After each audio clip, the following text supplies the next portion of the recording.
Okay, hello everybody, and welcome to another episode of the JimFear138 podcast show thingy. Fucking, there we go. My beer is trying to be difficult tonight. I actually went out and got some of that Sacred Heart IPA from Conquest Brewing Company. And I haven't tried it yet, so bottoms up.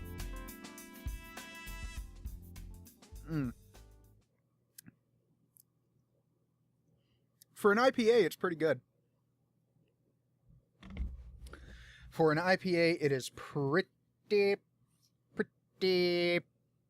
good. So, how have you all been this week? I've been pretty good. I hope that you are all doing well in Trump's America. So there's a couple of things I wanted to talk about this week, and the first thing is this whole fake news thing that you might have seen going around Twitter. Basically, this is like the most stunning level of fucking hypocrisy that I have ever seen come out of the mainstream media. Like, the hypocrisy and the hubris.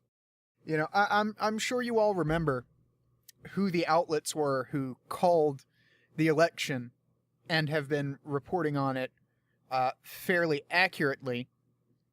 You know, websites like Project Veritas, who broke the scandal of voter fraud in the DNC. Or Breitbart, who you could make the argument that it was Trump Pravda for a long fucking time. But for the most part, they try to accurately report the news. The Blaze. Well, the Blaze didn't really report anything. They just kind of did their thing.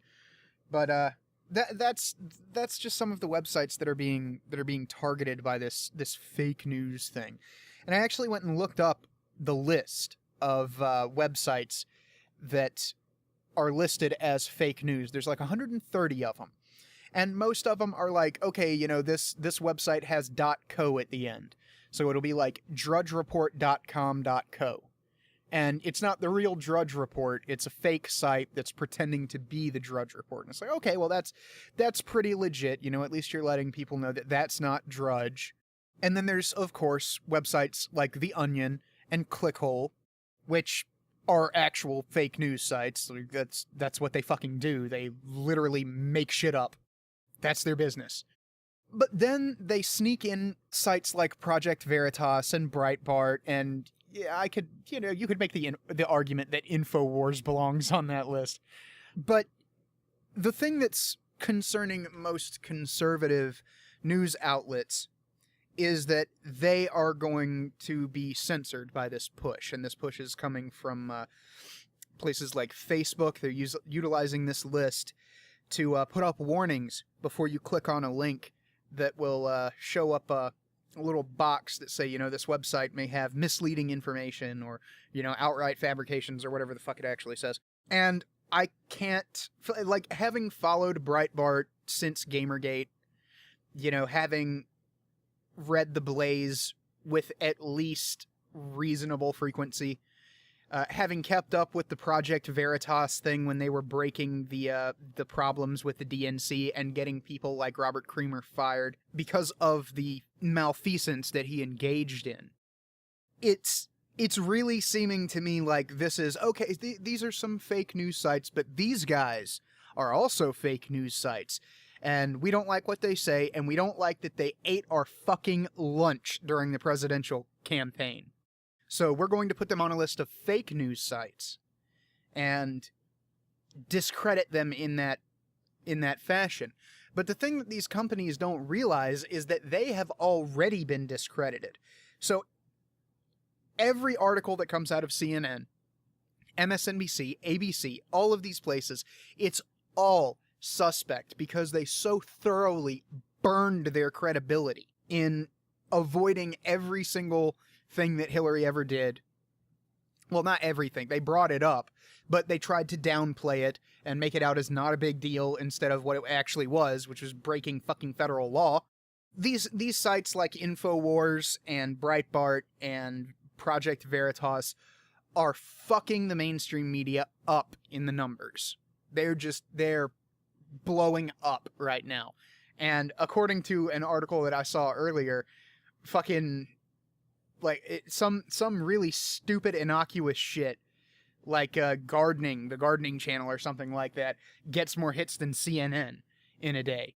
So people really are moving away from the mainstream media to more alternative sources of media, and that's very heartening to see, especially since it has been proven conclusively that the incredibly vast majority of mainstream media outlets are not news sources, they are not journalists, they are the propaganda wing of the Democrat Party. That's what they fucking are. We have, in the Podesta emails, in the DNC leak emails, we have evidence that the DNC and the Hillary Clinton campaign were coordinating with the media to release Hillary-friendly stories. It's fucking proven. They bring this stuff up and then they shun it to the side to make Hillary seem like, oh, she's got some problems, but nothing as bad as what Trump did. Did you hear? Trump said grab him by the pussy and they let you do it?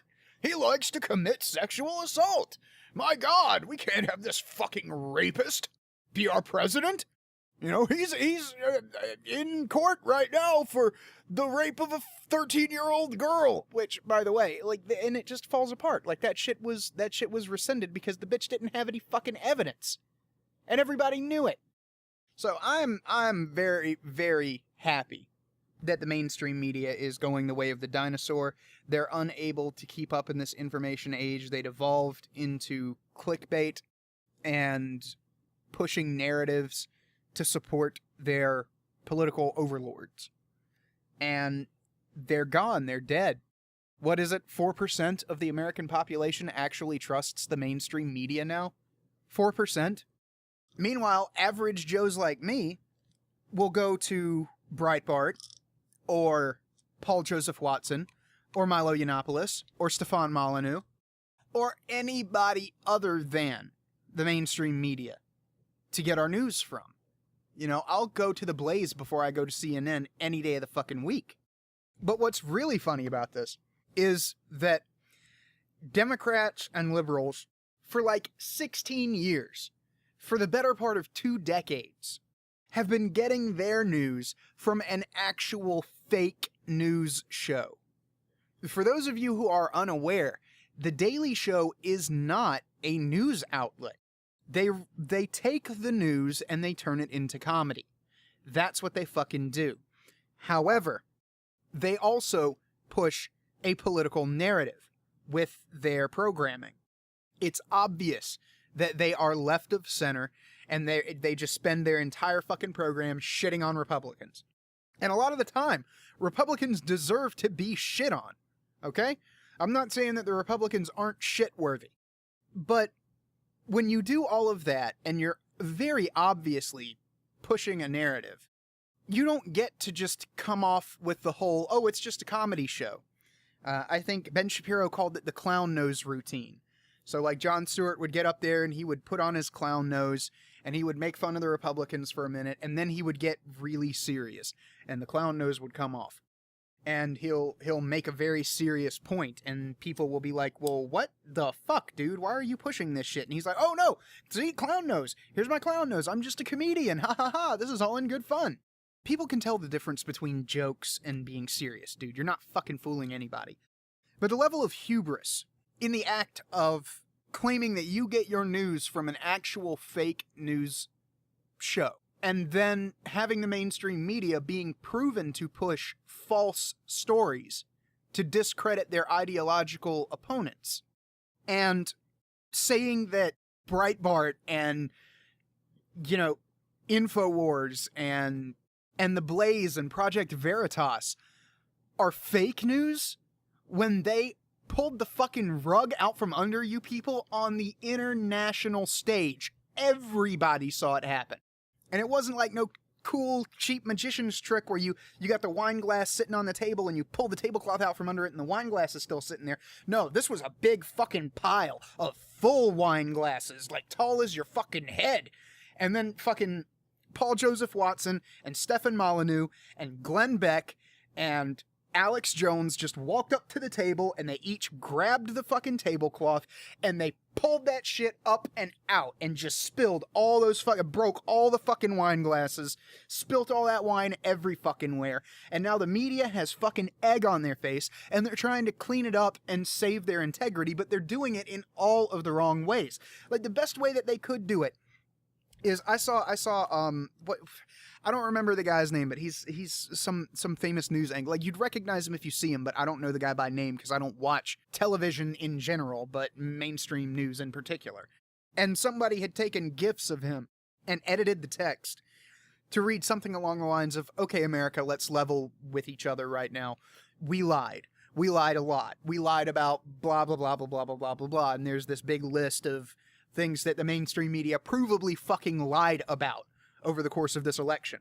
And if they had come out and done that, if they had actually come out and done that and said, "Look, we fucking lied to you, we burned our credibility, we shouldn't have done that, we're sorry, we're going to be reporting honestly from now on, and you guys should keep a watch on us to make sure and keep us honest," then they would have gotten a little bit of a measure of respect back.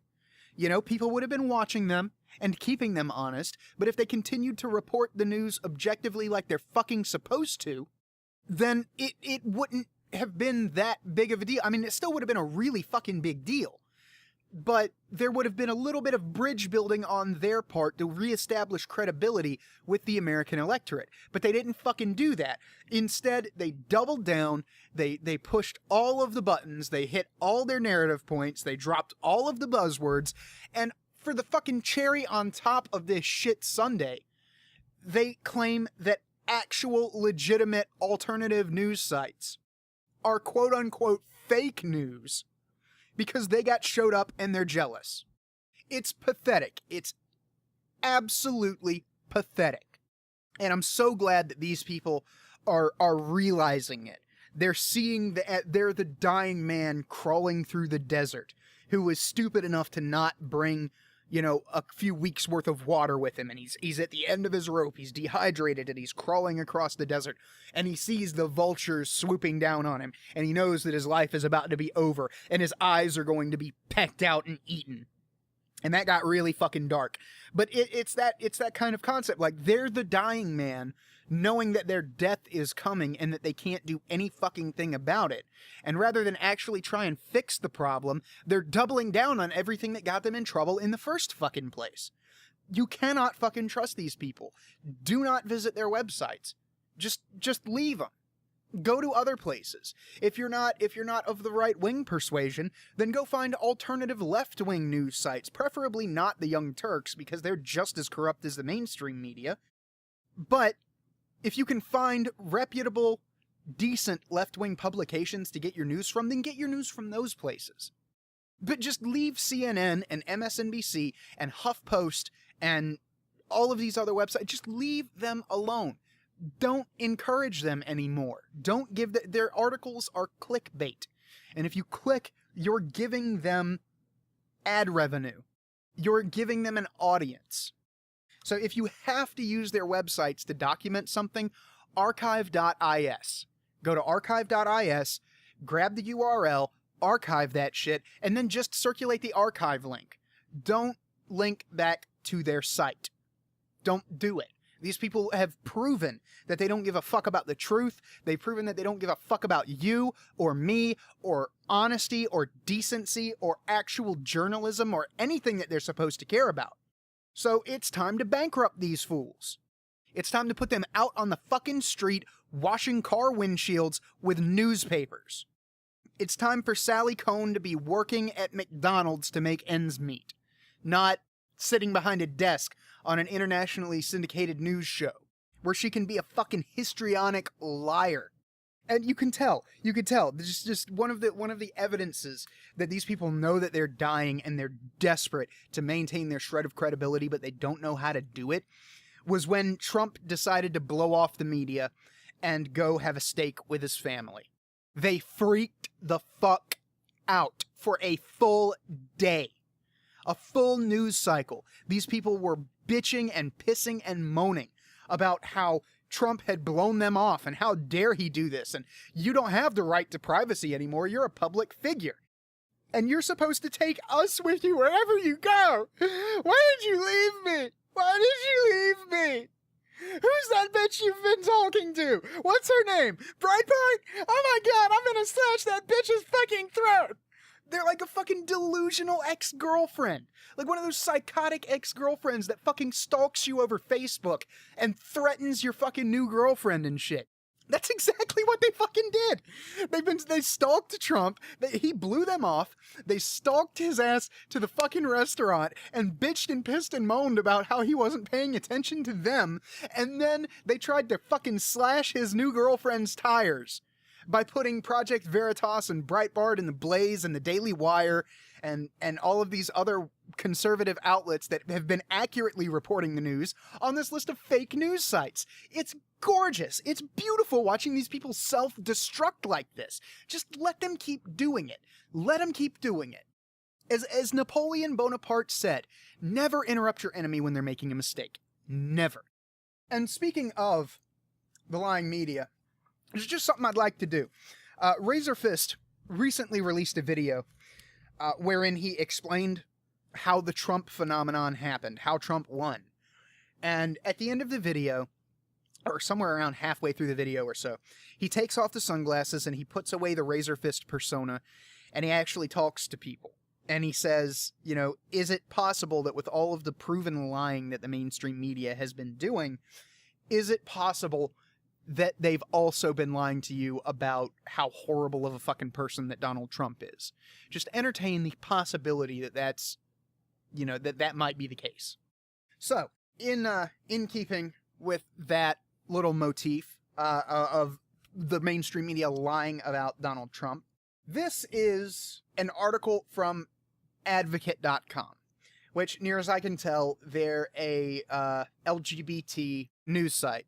They're an LGBT news site. So they have a article that I'm going to be putting in the description called "Donald Trump Wants to Test Muslim Immigrants on Gay Equality. His new extreme vetting would add an ideological test to his already proposed religious test." So here we go. We're going to just... This is actually kind of long. We're just going to go through a little bit here. We might go through the whole article.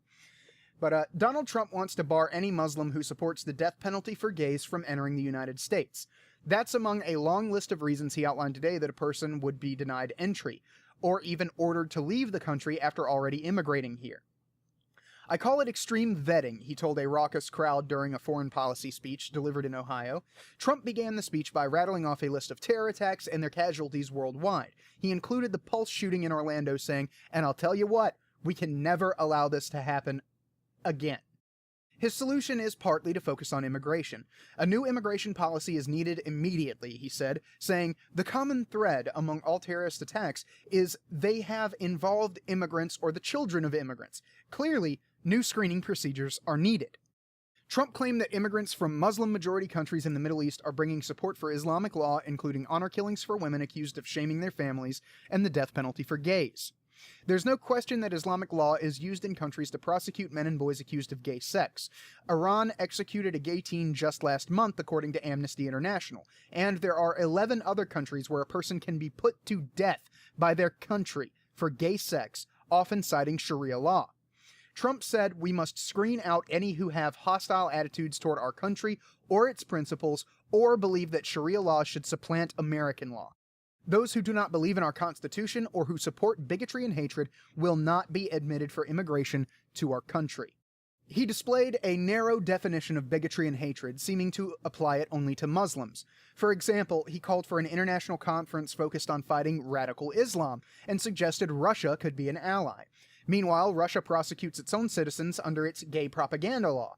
It has banned adoption by LGBT people, even barring any citizen from a country with marriage equality from adopting Russian orphans. Pride parades in Moscow are in the early years of a 100-year ban. But Trump's ideology test wouldn't be limited to those entering the country. He said dismantling support networks and finding supporters of radical Islam will be the understood mission of every federal investigator or prosecutor in the country. That mission will come with a new Commission on Radical Islam within the United States. He said it will hopefully include moderate Muslims who can explain Islam and find radicals. Trump repeatedly compared his new effort to what was done in the United States to root out communists.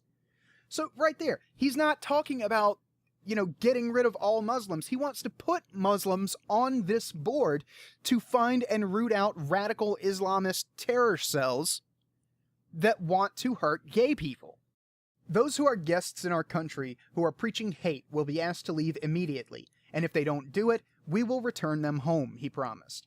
Some extreme right-wing Christians within the United States have actually supported the death penalty for LGBT people. After the Orlando shooting, these pastors claim the Bible calls for death for gays. It's not clear if an immigrant who cited Christianity to support death for gays would be returned home, since Trump was focused squarely on Islam in his speech. Trump called the distorted view of Islam that drives terrorism a hateful ideology that oppresses women, gays, children, and non-believers. At times, he threatened to be vicious when combating it. He called radical Islam this ideology of death which must be extinguished. My administration will speak out against the oppression of women, gays, and people of different beliefs. Trump implied others would support his Muslim ban and this new ideology test, except that political correctness has replaced common sense in our society. Indeed, the ban is perhaps the single greatest divider between him and his own party. Speaker of the House Paul Ryan, for example, called on Trump to eliminate the religious test for immigration. Proposing this new immigration policy builds on statements Trump has made before. After the Orlando mass shooting that left 49 dead at an LGBT nightclub, Trump used a major speech the next day to claim Hillary Clinton isn't a real LGBT supporter. He made the case that his proposed ban on Muslims entering the country is what's really needed to stop massacres like Orlando. Trump pointed out that the killer, Omar Mateen, who was born in the United States, has parents who immigrated here from Afghanistan. The bottom line is that the only reason the killer was in America in the first place was because we allowed his family to come here, Trump said at the time. The FBI has said it can find no direct link between Mateen and ISIS, even though Mateen pledged allegiance to the terrorist leadership during 911 phone calls during the shooting spree.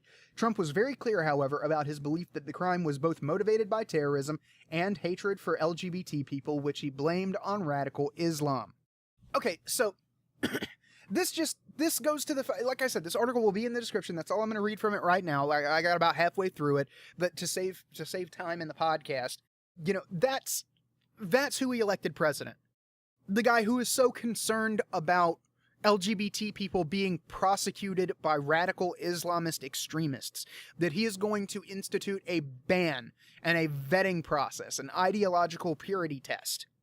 Which I'm no fan of ideological purity tests, but Islam is often a special case, because they make themselves a special case, because Islam can't help but be special. But this is the guy that we elected, guys. He's not going to put gays in internment camps, and he's damn sure not going to let Mike Pence do anything fucking freaky about, re-education or whatever. And to my knowledge, the Mike Pence thing was only him. Okay, so the guy's got a dumb idea, but to my knowledge, he only monetarily supported a group that said they wanted to help people who want to change their sexual preferences. So it's a consensual thing that these people are entering into.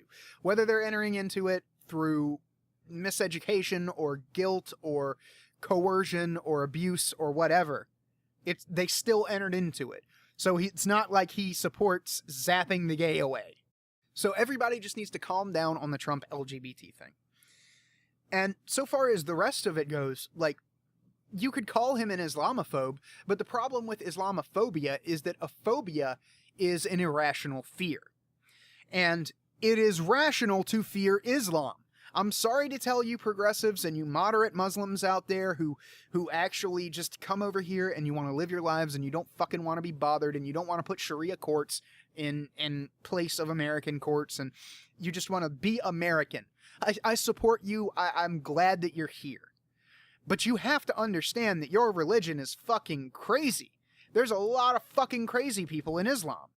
And I'm not sure if you can find a specific point in the Bible wherein it says you're supposed to kill gay people, but there are parts in the Hadith, I believe it was the Hadith, where it states that homosexuals are to be thrown off the tallest mountain, which, in lieu of that, we use a building. Seems reasonable. You got to get up as high as you can, and if you're in the desert, it's kind of flat. Not a lot of mountains around there. So you build something really high, and then you throw the gays off that. But Trump wants to stop that from happening here. He doesn't want this radical ideology to come here and start killing gay people, like what happened at Pulse. So, is it possible that, compounded with all of the lying the mainstream media has been doing lately, they also lied about Trump's feelings for LGBT people, and women, and black people? I mean, for fuck's sake, the guy made Kellyanne Conway, a woman, a born woman, the head of his fucking presidential campaign.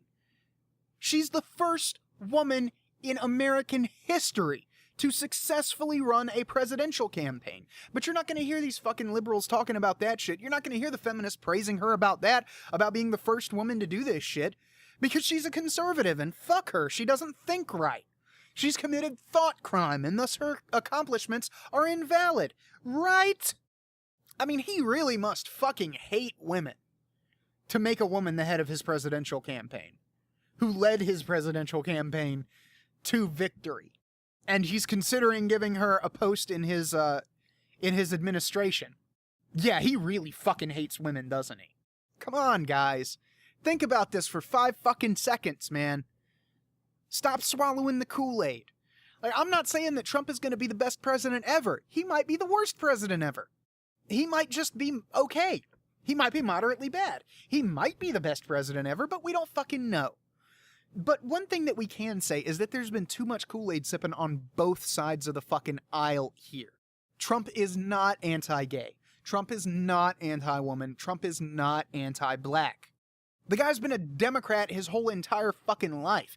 And I realize that with all of the racism and just flat-out bigotry that the Democratic Party engages in, that's not exactly high praise. But if you want to go with the common narrative that the Democrat Party are the champion of the minorities, despite the fact that women are like 54% of the population, they're not a minority. Nor are they oppressed. But, if you want to go with that common line that the Republicans are the evil, racist, sexist bigots, and the Democrats are just the poor, downtrodden defenders of the oppressed, Trump was a Democrat his whole fucking life. And most people who are Democrats have bought into that swill and think they're doing it for the right fucking reasons. That's Trump. You elected one of your own. Congratulations. We got a centrist in the fucking White House now. Well, in January we will. And, I mean, speaking of what happens in January, like, that first 100 days is going to be really, really crucial to everybody and everything. Like, it's going to set the tone for the rest of 4 years. Now, I don't expect he's going to be able to get everything done that he wanted to in his Gettysburg speech, especially with such milquetoast fucking Republicans as Mitch McConnell on his team, who told the fucking enemy that we're not willing to deploy the nuclear option. You can do whatever you want to us, but we're not going to fucking end it with superior numbers and force. Congratulations, you absolute retard. You revealed your tactics to the enemy. And I agree with what Mark Levin said last week in his radio show. People talking about reach across the aisle. What you need to do is you need to reach across the aisle and grab these people by the fucking collar and put them on the fucking ground and put your boot on their throat and let them know that we're not going to put up with their fucking horse shit anymore. The racist slur doesn't work anymore. The misogynist slur, it doesn't work anymore. Islamophobia is a fucking nonsense term. It makes sense for me to be afraid. Me, personally, me, JimFear138, me, to be afraid of an ideology that wants me dead because I like dick. It doesn't fucking work anymore. You people have played every fucking card in your book. And it's over. So hopefully, Trump is going to actually fix a few things. I'll be happy with just a few things. Just like lower taxes. Actually lower taxes. Especially the corporate tax. And repeal the vast majority of Obamacare. That I'll be fucking happy with. If he doesn't do anything else in his fucking term, I'll consider it, a mild success.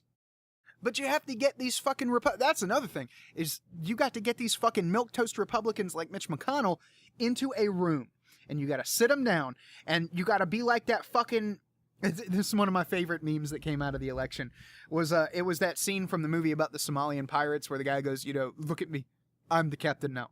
That one, and it's Pepe's head on the pirate, and it says, look at me, I'm the GOP now. That's what you got to do. That's the fucking attitude that you got to take with this shit. Not that Donald Trump listens to this, but this is how he should do it. Just, you pull these fucking spineless, limp dick retards into a fucking room, and you set them down, and you go, look, I am the GOP right now. I am the president. I am the guy. We have promises. We have people that are counting on us. We are trying to make this country actually function like a proper republic again. And you are going to get in fucking line, or we are going to destroy your political careers. There's absolutely no reason they cannot repeal Obamacare with the majority in the House and the Senate that they have. They have the power now. The fucking nuclear option is there for a reason, you limp dick fucking coward. Use it. Don't sit there and tell the fucking Democrats that, oh, if you filibuster us, we're not going to do anything to fight it. We're just going to let this filibuster go on until we can bring it back up again tomorrow. No. You say, okay, you want a filibuster? Nuclear option. Now, we put it to a vote, and if every fucking Republican in here doesn't vote to repeal Obamacare, it's red wedding time. You gotta get these people in fucking line. And I'm not particularly worried about his cabinet. I think he's gonna pick some good people. He's probably gonna pick some bad people too, but what president doesn't have good and bad elements in his cabinet? There hasn't been a single one that's been perfect. So we're going to take a hit or two, and we're going to get in some hits. So everything will be fine. I'm not going to come out here doomsaying and the world is ending and the sky's falling and shit. But one thing that I have noticed is that he's had a lot of people over to Trump Tower who are potential opponents in 2020. Have you noticed that? Ted Cruz, the most unfortunately formed man in politics. He looks plastic, doesn't he? Like, I voted for Ted. I like Ted Cruz. But he looks plastic. He's got them beady little eyes and that plastic face. He looks like... Have you ever seen the video for Primus's Winona's Got a Big Brown Beaver? Or Winona's Big Brown Beaver? Like, they have those cowboy costumes on and they all look really fucking plastic. And, like, their features are really exaggerated and you can tell that they've got a lot of makeup on and it's, like, practical effects and shit.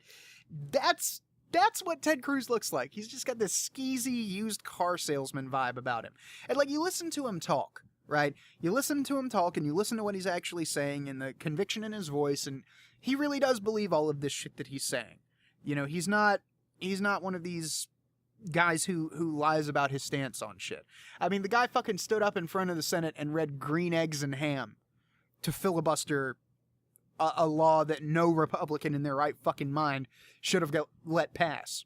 So the guy's got conviction. If it wasn't for his unfortunate formedness, he might be where Donald Trump is right now. Donald Trump's just more charismatic. Mitt Romney was there. Who the fuck else? He offered a position to Carson, but Carson declined, which, hey, I don't know why you would decline a position in the president's cabinet when you were actually trying to be the president, and you're scared of fucking up. Like, what the fuck were you running for, dude? Was it all for self-aggrandizement and the money? I think it was. But he's bringing a lot of these people in, and these are the people who could really hurt him in 2020 when he's up for re-election. So he's bringing these guys into his inner circle, and he's making friends with them, and he's keeping his enemies where he can keep an eye on them. Not that they're ideologically opposed necessarily, but the people who have the most, like, if you walk in, and I remember that a certain general actually did this. I wish I could remember who it was, but this is an actual thing that's happened before. But a general walked in, and he just killed the emperor. And all of the other generals were like, oh shit, what are we going to do now? I think this was from Japanese history. I wish I could recall the specific incident. But they were like, well shit, what are we going to do now? Is he going to kill us? Are we going to have to fight for our lives? Is the food poisoned? What the fuck? And he took these people, and he's like, okay, you guys aren't going to be my generals anymore. Okay? But what I'm going to do is I'm going to give you all a lordship with land and servants and, like governorship. Like, he made them governors out on the fucking fringes of the kingdom. And that made them less like that guy had one of the most successful rules of that era, simply because he kneecapped his opposition just by being their friend. And that's what Trump is doing right now. He's playing long. He's looking at his opposition for 2020 in the Republican primary specifically, and he's saying, okay, I'm going to give this guy a position here. I'm going to offer that guy a position. I'm going to offer him a position. I'm going to get these people into my inner circle, put them in my cabinet if I can, and then when 2020 comes up, I might, if I want to, I'll be able to run again and get elected again. Because these guys won't be fighting me. It'll be a whole new crop of people that I'll have to deal with. But I know that these guys who are proven dangers won't be there. And proven dangers in the sense that they could actually give him a run for his money in the primaries. So yeah, I mean, I'm kind of looking forward to Trump's presidency. I mean, he's already met with some foreign leaders. England is looking to work with us. We're already on basically friendly terms with Russia. And yeah, Russia's a fucked up place. It's a fucked up state, okay? But isn't it better to work with them and find some kind of common ground from which we can maybe grow, and maybe our vastly superior culture will influence theirs in good ways, and maybe they'll stop picking on the gays in Russia through our influence. It's a possibility. Isn't that better than being at each other's throats all the fucking time? And yeah, Syria is a fucking criminal state. Okay? It is. But they are also under direct threat of ISIS. And the enemy of my enemy is still my enemy, but that doesn't mean that we can't work together to accomplish a common goal. If I'll put this in D&D terms, because I'm a fucking nerd like that. But say there's an evil party, right? An evil party of adventurers and a good party of adventurers, and they're both going after the same dragon horde, right? And they show up at the dragon's lair, and they're about to get into it, and then they realize that they've woken up the dragon, and the dragon is about to kill them all. And the only way that they can get rid of this dragon is to team up and then defeat it, and then sort out the differences with each other later. That's kind of what I'm looking at the relationship with Syria as. They're not our friend. They're not our ally. But in regards to ISIS, I would rather have Syria on our side than theirs. That's just my personal opinion. He met with, I can't remember the guy's whole name, but it's Abe from Japan. And he came out and said that he's hopeful and looking forward to working with President Trump. And once again, the media can't help but fucking trip over themselves trying to discredit this shit. Like, it was like, there a couple of headlines from HuffPo where they said his meeting with foreign dignitaries was a disaster. And then the very next headline was, Abe of Japan, says he's looking forward to working with President Trump. We're already making America great again, fam. It's time to get on board. And like I said, I was a never Trumper at one point. I knew I didn't like Trump or Hillary. I voted for Ted Cruz because he was in the primaries because he was the only one that I actually respected at the time. Then I started exposing myself to other perspectives. I started listening to people like Scott Adams and Mike Cernovich, and to an extent Ben Shapiro and Mark Levin and Glenn Beck. And I started thinking about this candidate in other ways. And then the fucking ball dropped. I was already kind of coming around to Trump when he had won the primaries, and I was like,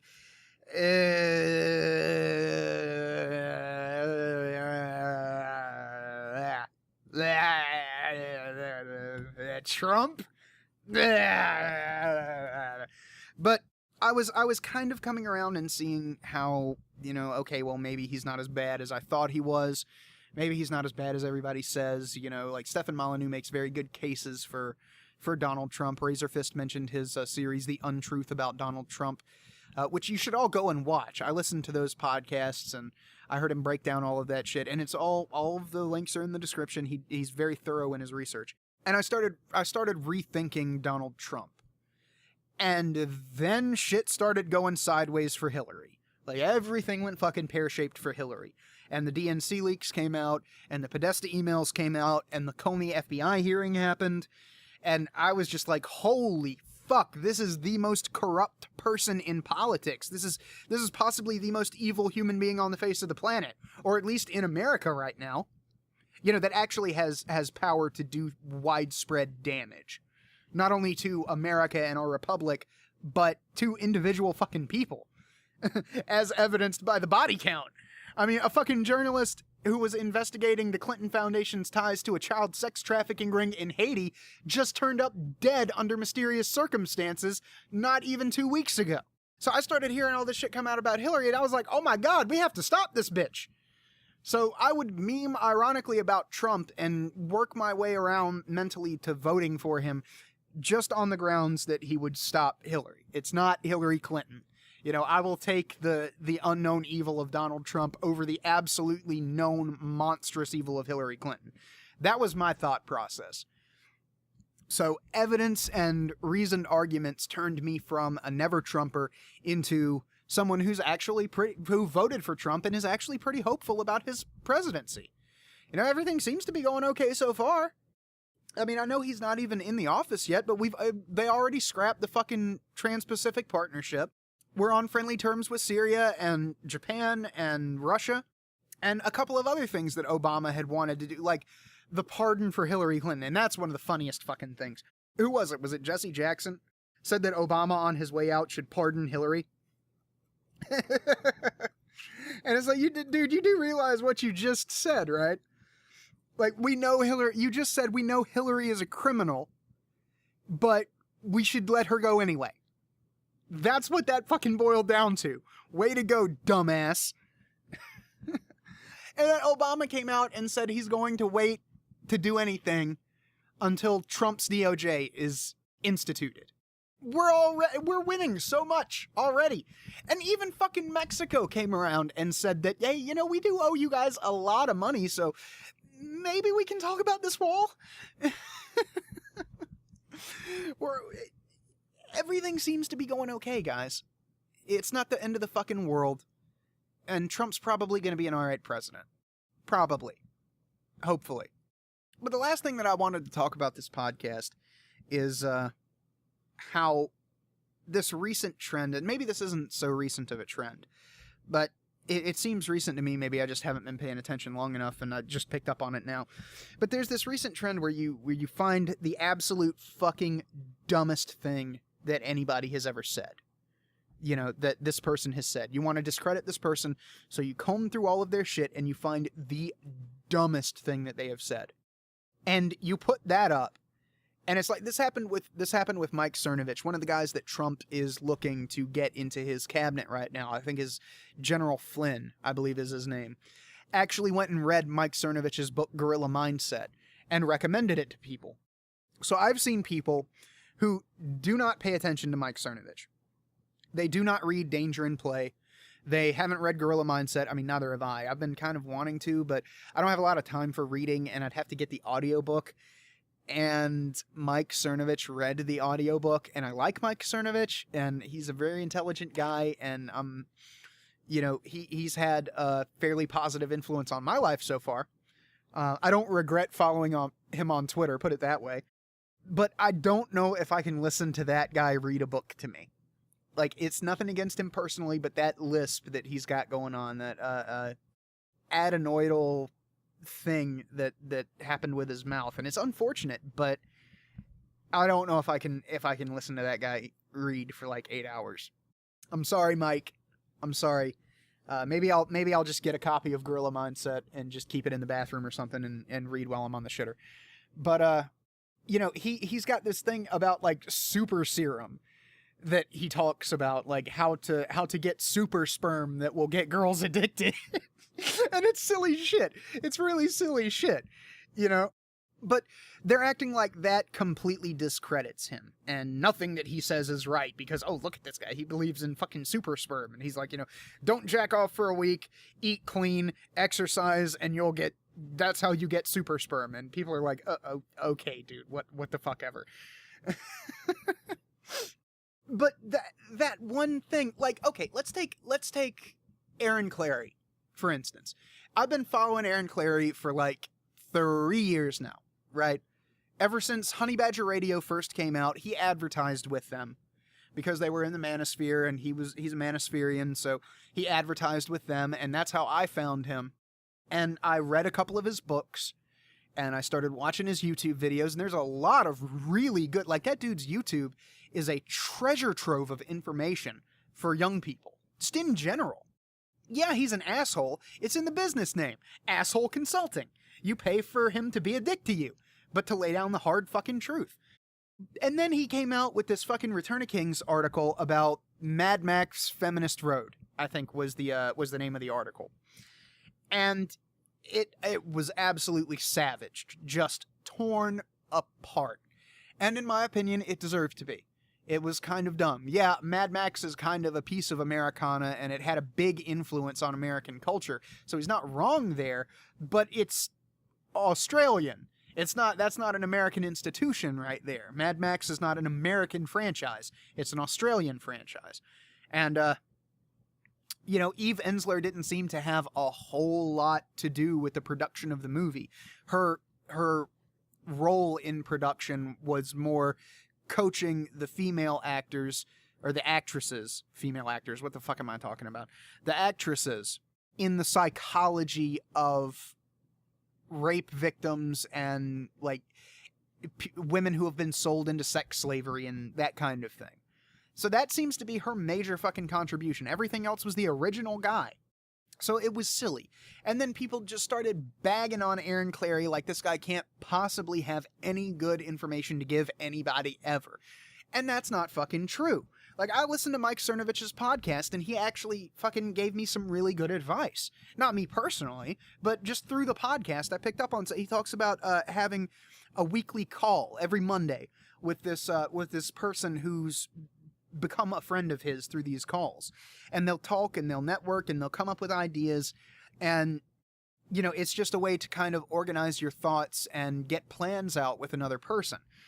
And I've been looking at, like, Dimension Bucket magazine, and it's been on and off the rails since we started, and it's gotten a little bit worse since Bucket moved out of his house, and now him and Connor are in physical, like, they're able to see each other every day. So they'll go off and make plans, and I'm sitting here on the literal other side of the country, and they'll kind of leave me out of it. So I listened to this podcast where Mike Cernovich is talking in detail about these conversations that he has with this guy every week. And I'm like, well, maybe we should do that with Dimension Bucket magazine. We'll just have even if we don't have anything new to talk about, we can just actualize plans and get down to the nitty-gritty and plan further into the future than we already have, or just bullshit about how well everything's going, or whatever. But we need to meet every week to make sure that we're all on the same page, and that we're all on top of this, and that nobody's left out of the loop. And I brought this up to Bucket, and he was like, yes, absolutely, that's a great idea. Let's fucking do that. We're gonna start having weekly meetings, so that we can get this business off the ground properly. So my point here is that just because somebody says something stupid, or Ben Carson is another example. Dude's one of the most brilliant surgeons on the face of the fucking planet. Dude's hyper intelligent. He performed a surgery that everybody else says was fucking impossible. He was the first guy in human history to perform this surgery. So he's not a dummy. He's not stupid. He's not retarded. He also happens to think that pyramids are used to store grain. So you can be like a really intelligent person and then be really fucking dumb in other areas. Like Richard Dawkins. Richard Dawkins is insanely intelligent when it comes to evolutionary biology. Social interaction? Not so much. I've seen that guy get trolled on Twitter way too often. You know, or Neil deGrasse Tyson, astrophysicist, very intelligent guy, constantly ruins everybody's fucking childhood. Thanks, asshole. You know, you don't have to be such a dick on Twitter, Neil. All I'm saying. But I would still go to Mike Cernovich for advice on how to implement business ideas and just go out and do the things that I want to do. And I would still go to Aaron Clary for financial advice and just general life advice. And I would still go to Ben Carson if I needed a surgery. And I would go to Neil deGrasse Tyson if I needed information about astrophysics, or Richard Dawkins if I needed information about evolutionary biology.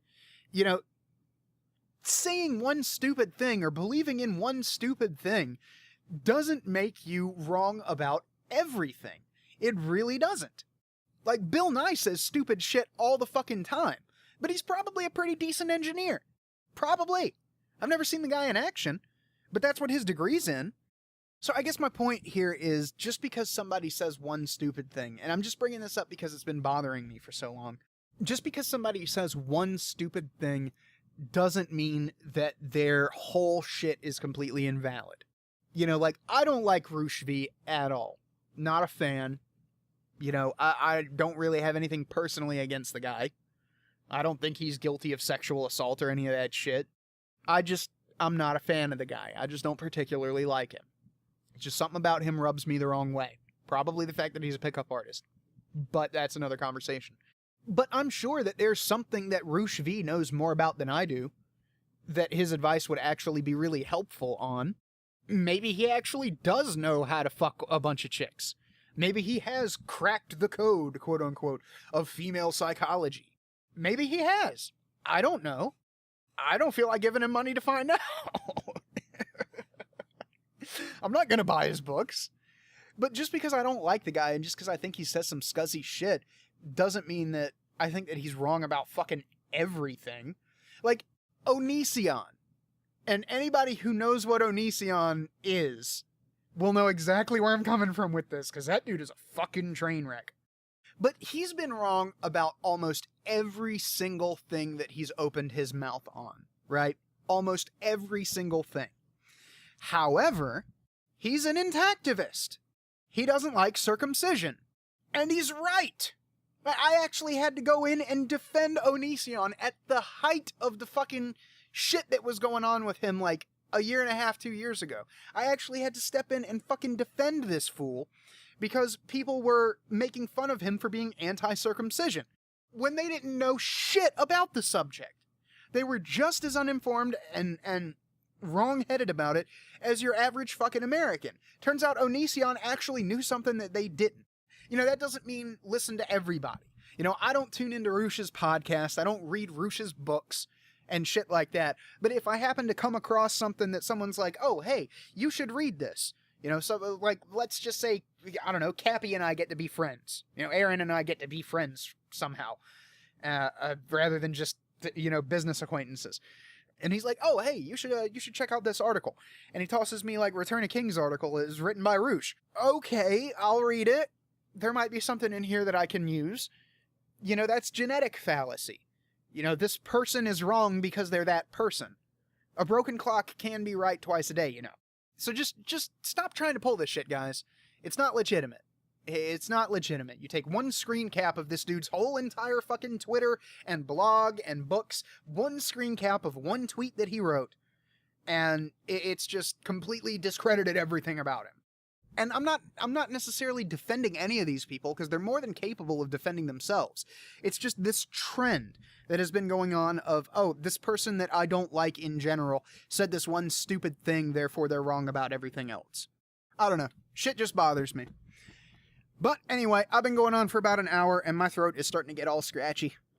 So I will catch you guys next week. I hope that you guys have a wonderful weekend. I hope that you had a good week.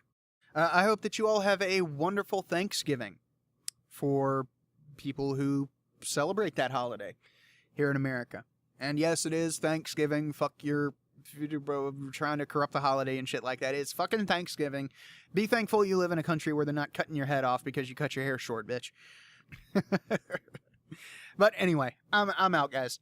Hopefully we'll be back to regular content next week, but I've got overtime at work. Somebody quit again, so it's kind of up in the fucking air right now, but I'm just going to concentrate on getting this fucking audiobook done for Cappy, and then working on my own audiobook, and getting Dimension Bucket Magazine back on track.